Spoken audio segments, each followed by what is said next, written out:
Welcome back. We are on Genesis chapter 5. I'm going to warn you, I do not know how to speak most of these names that we're going to have in this one. I'm also reading the English Standard Version. I do have 7 different versions, but this is my favorite, the easiest to read and understand. And this one is called Adam's Descendants to Noah, so we're pretty much just going to go through genealogy. What I recommended in the last video was that we start a family tree. And so as we read through this, you can go ahead and start building that family tree so that by the time we get to Jesus' birth, we can see which line and tribe he came from. And that is really the whole purpose of all of this in history. And we're not going to skip anything. We are reading the Bible straight through, like it or not.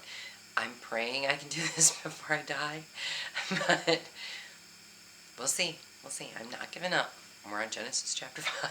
Let's keep going. This is the book of the generations of Adam. When God created man, he made him in the likeness of God.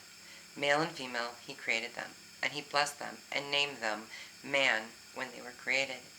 When Adam had lived 130 years, he fathered a son in his own likeness, after his image, and named him Seth.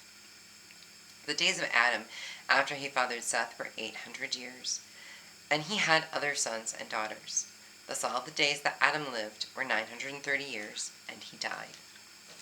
When Seth had lived 105 years, he fathered Enosh. Seth lived after he fathered Enosh 807 years, and had other sons and daughters. Thus all the days of Seth were 912 years, and he died. When Enosh had lived 90 years, he fathered Kenan. Enosh lived after he fathered Kenan 815 years, and had other sons and daughters. Thus all the days of Enosh were 905 years, and he died. When Kenan had lived 70 years, he fathered Mahalalel. I don't know if that's right. Mahalalel. We'll try it. Tell me if I'm wrong. Kenan lived after he fathered Mahalalel 840 years, and had other sons and daughters. Thus all the days of Kenan were 910 years, and he died. When Mahalalel had lived 65 years, he fathered Jared. Mahalalel lived after he fathered Jared 830 years, and had other sons and daughters. Thus all the days of Mahalalel were 895 years, and he died. When Jared had lived 162 years, he fathered Enoch. Jared lived after he fathered Enoch 800 years, and had other sons and daughters. Thus all the days of Jared were 962 years, and he died. Do you even imagine having to live that long? I have had a pretty miserable 52 years. If I had 910 more years to go, so people kill themselves now. Could you imagine how horrible 962 years would be? Okay, I digress. Let's go back. When Enoch had lived 65 years, he fathered Methuselah. Enoch walked with God after he fathered Methuselah 300 years, and had other sons and daughters. Thus all the days of Enoch were 365 years. Enoch walked with God, and he was not, for God took him. So that's a really cute point, that God had taken Enoch just from the earth. He didn't die. It's right here. Enoch walked with God, and he was not, for God took him. The rest of them, and he died, and he died, and he died. Enoch did not die. God took him, plucked him from the earth, like a rapture. Not just one person. When Methuselah had lived 187 years, he fathered Lamech. Methuselah lived after he fathered Lamech 782 years, and had other sons and daughters. Thus all the days of Methuselah were 969 years, and he died. When Lamech had lived 182 years, he fathered a son, and called his name Noah, saying, out of the ground that the Lord has cursed, this one shall bring us relief, from our work and from our painful toil of our hands. Lamech lived after he fathered Noah 595 years, and had other sons and daughters. Thus all the days of Lamech were 777 years, and he died. 777, that's a special number, and anyone who knows anything about the Bible knows Noah is a very special character coming up. After Noah was 500 years old, he was 500 before he even had any kids, Noah fathered Shem, Ham, and Japheth. Forgive me if I get any of those wrong. I'm doing the best I can with what I got here. So let's see here. I'm going to start Genesis 6. We have plenty of time, so we'll do 6 and 7 in this. So Genesis 6, increasing corruption on earth. When man began to multiply on the face of the land, and daughters were born to them, the sons of God saw that the daughters of man were attractive. Still are. And they took as their wives any they chose. Then the Lord said, My spirit shall not abide in man forever, for he is flesh. His days shall be 120 years. The Nephilim were on the earth in those days, and also afterward, when the sons of God came in to the daughters of man, and they bore children to them. These were the mighty men who were of old, the men of renown. The Lord saw that the wickedness of man was great in the earth, and that every intention of the thoughts of his heart was only evil continually. Wow, it hasn't changed in thousands and thousands of years. Anyway, moving on to chapter 6, verse 6. And the Lord regretted that he had made man on the earth, and it grieved him to his heart. I bet God is still filled with regret for creating man. Okay, he didn't like it then. Definitely don't like it now. Okay, worst thing he ever created. I'm telling you. So the Lord said, I will blot out man whom I have created from the face of the land, man and animals and creeping things and birds of the heavens, for I am sorry that I have made them. But Noah found favor in the eyes of the Lord. These are the generations of Noah. Noah was a righteous man, blameless in his generation. Noah walked with God. And Noah had 3 sons, Shem, Ham, and Japheth. Now the earth was corrupt in God's sight, and the earth was filled with violence. Welcome to modern day. And God saw the earth, and behold, it was corrupt. Surprise! For all flesh had corrupted their way on the earth. And God said to Noah, I have determined to make an end of all flesh, for the earth is filled with violence through them. Behold, I will destroy them with the earth. Make yourself an ark of gopher wood. Make rooms in the ark, and cover it inside and out with pitch. This is how you are to make it. The length of the ark, 300 cubits, its breadth, 50 cubits, and its height, 30 cubits. Make a roof for the ark, and finish it to a cubit above, and set the door of the ark in its side. Make it with lower, second, and third decks. For behold, I will bring a flood of waters upon the earth to destroy all flesh, in which is the breath of life under heaven. Everything that is on the earth shall die. But I will establish my covenant with you, and you shall come into the ark, you, your sons, your wife, and your sons' wives with you.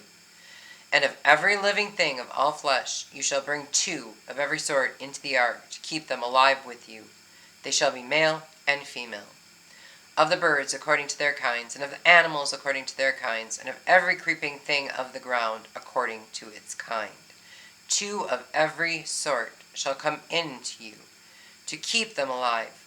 Also take with you every sort of food that is eaten, and store it up. It shall serve as food for you and for them. Noah did this. He did all that God commanded him. Chapter 7.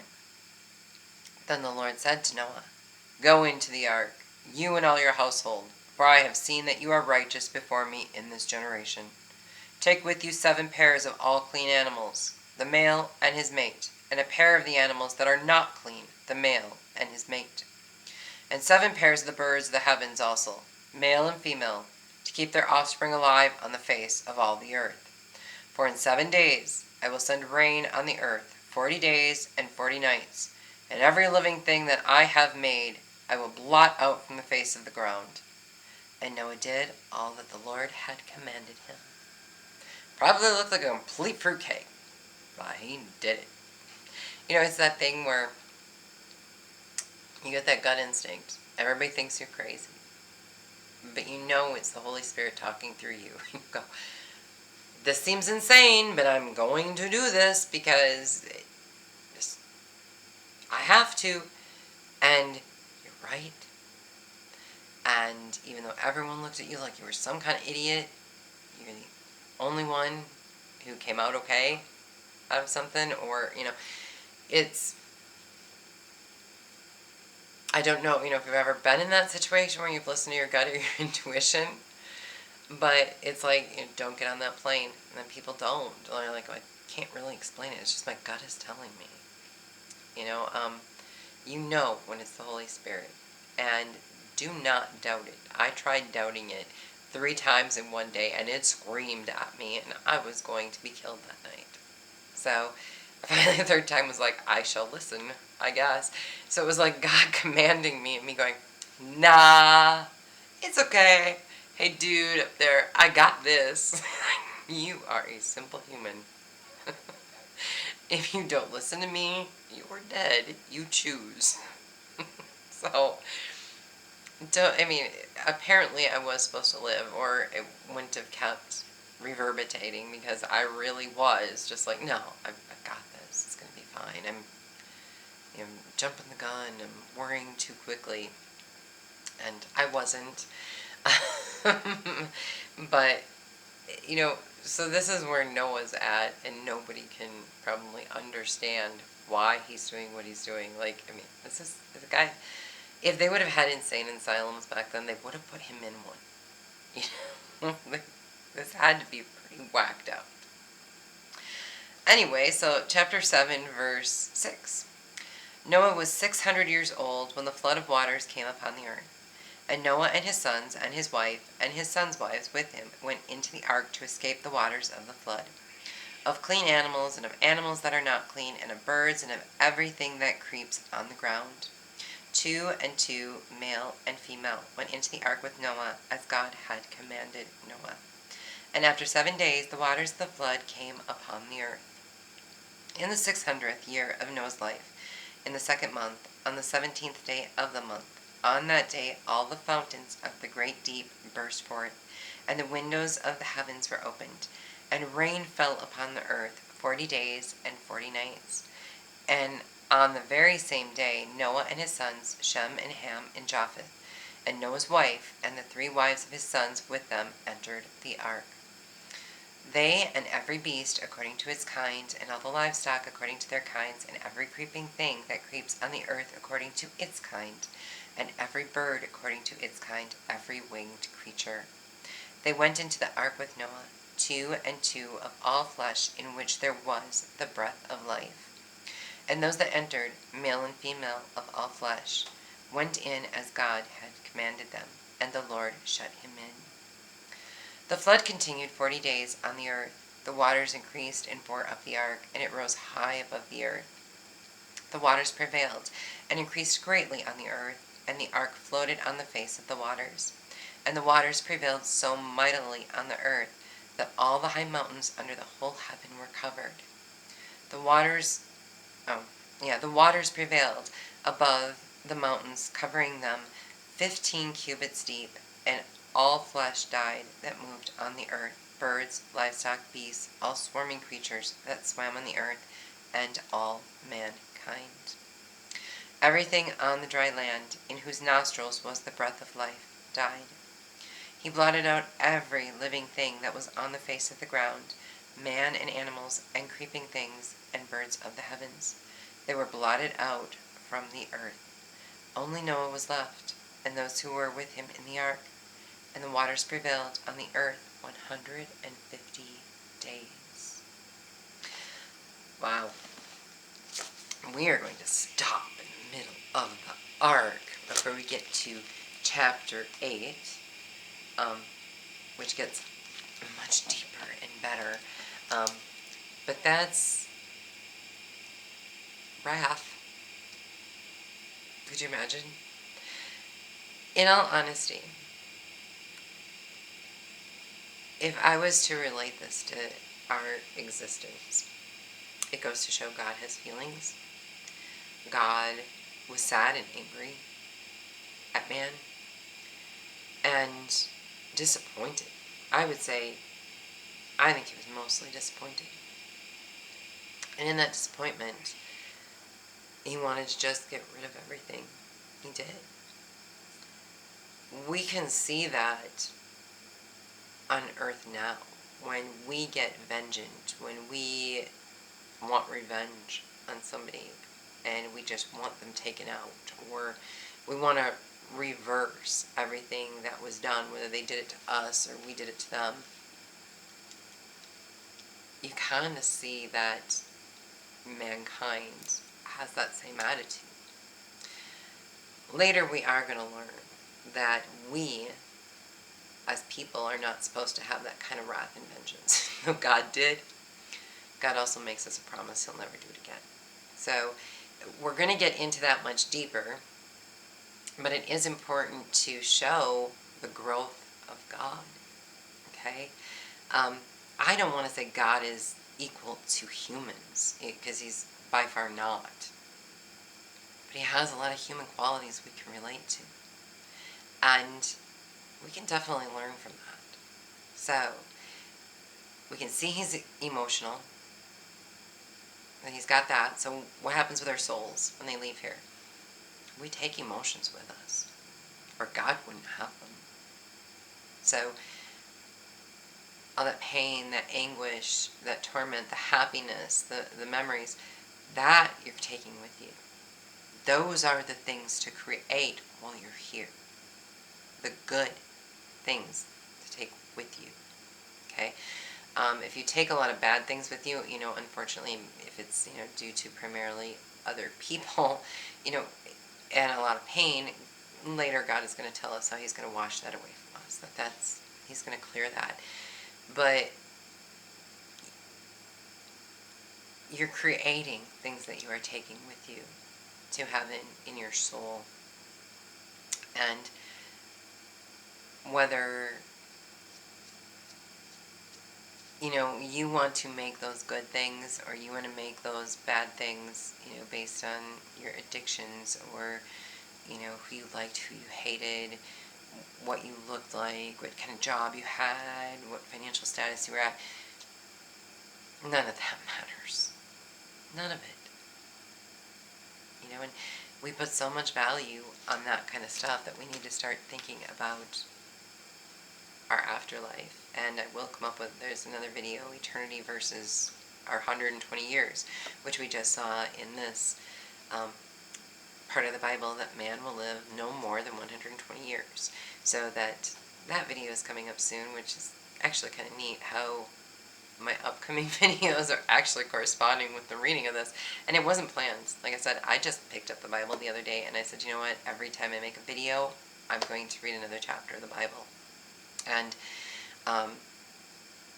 hopefully make it through the whole thing. And it is kind of cool how my planning of topics is actually corresponding pretty darn well with this. So that's God's will. My thoughts are not mine. They're brought to you from the Lord above. So anyway, thank you for joining me in this part, and come back next time so we can find out what happened with Noah and the ark. Because they're on that ship an awful long time, and I get seasick. I don't think I would have survived it. So I don't think I would have been one of the people that would have kept. Anyway, at least we get to travel along with them and not get seasick. Yay! Alright, see you guys later. Love ya. Mwah. Bye.